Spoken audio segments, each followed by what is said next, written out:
అనిషా అంటే అవినీతి నిరోధక శాఖ.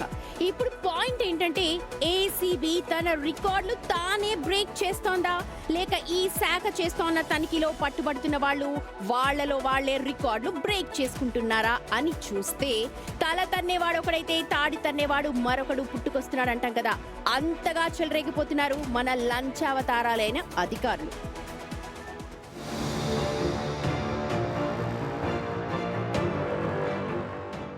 ఈ మధ్య అవినీతి నిరోధక శాఖ ఒక బుక్ రాస్తోంది. ఆ పుస్తకం మరేదో కాదు, అనిషా బుక్ ఆఫ్ రికార్డ్స్. ఈ రికార్డుల్లో కొత్తగా వచ్చి చేరారు రెడ్కో డీజీఎం ముత్యం వెంకటరమణుడి లీలలు ఒక్కొక్కటిగా వెలుగులోకొస్తున్నాయి.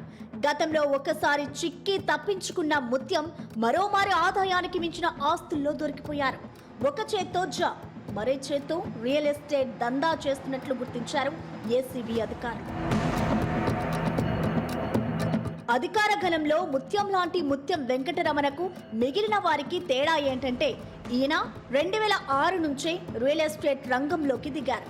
బంధువులే బినామీలుగా తన అడ్డగోలు సంపాదనే పెట్టుబడిగా వ్యాపారం చేస్తున్నట్టు గుర్తించారు. ముత్యం కన్స్ట్రక్షన్స్ తో పాటు ముత్యం బిల్డర్స్ అండ్ డెవలపర్స్ పేరిట కంపెనీలు పెట్టారు వెంకటరమణ.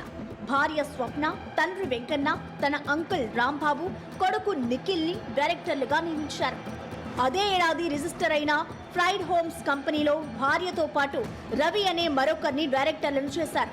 అలాగే భార్య, తండ్రి డైరెక్టర్లుగా Mutyam and ASSR life spaces private limited సంస్థ రిజిస్టర్ చేశారు. ఈ కంపెనీల ద్వారా కుకట్పల్లి, మూసాపేట్ ప్రాంతాల్లో 10 రెసిడెన్షియల్ అపార్ట్మెంట్లతో పాటు 2 కమర్షియల్ కాంప్లెక్స్లను నిర్మించినట్టు గుర్తించారు. ఖమ్మం జిల్లాకు చెందిన వెంకటరమణ కుటుంబం ఏళ్ల క్రితమే హైదరాబాద్లో సెటిల్ అయింది. 1992 ఆగస్టులో ఎలక్ట్రిసిటీ ట్రైనీ ఏఈగా విద్యుత్ సౌద జాబ్లోకి చేరారు.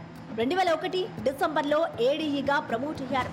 ఆ తర్వాత LSTC, city 4, CBD 8, Hyderabad, Asmangadh, SPF, RR, south circle, Begum Bazar south, IT corporate office, CAD cell తదితర విభాగాల్లో డ్యూటీ చేశారు ముత్యం. ఈ టైంలోనే స్థిరాస్తి రంగంలోకి అడుగుపెట్టి తన అక్రమ సంపాదన అంతకంతకు రెట్టింపు చేశారు. 2013 అక్టోబర్లో డిఈగా పదోన్నతి పొంది మెహదీపట్నం సెంట్రల్ సర్కిల్తో పాటు సైబర్ సిటీ సర్కిల్లో చేరారు వెంకటరమణ.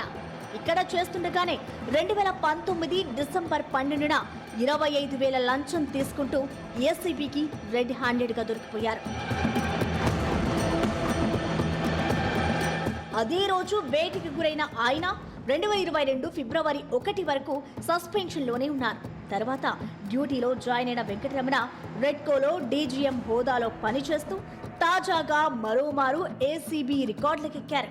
అదే ఆదాయానికి మించిన ఆస్తుల కేసు. రెడ్కోలో మరికొందరితో కలిసి అక్రమార్జనకు పాల్పడ్డారనే ఆరోపణలు రావడంతో మరింత లోతుగా ఆరా తీస్తోంది ఏసీబీ. విద్యుత్ శాఖలో చేరిన నాటి నుంచి ఇప్పటి వరకు చూస్తే వెంకటరమణ ఆదాయంలో ఎంతో తేడా. రెండోసారి ఏసీబీకి దొరికే నాటికి వెంకటరమణ సంపాదన 6.9 కోట్లు, పెట్టుబడులు ఇతరాత్రా కలిపి 20.35 కోట్లుగా ఉన్నట్లు తేలింది. అంటే ఆయన సంపాదన పక్కన పెట్టి చూస్తే 13.45 కోట్లు అదనంగా ఉన్నట్టు బయటపడింది.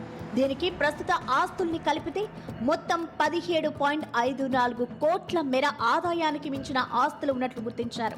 ఇదంతా రిజిస్ట్రేషన్ విలువ మాత్రమే. ఓపెన్ మార్కెట్లో ఈ వాల్యూ సుమారు 200 కోట్ల వరకు ఉంటుందని అంచనా.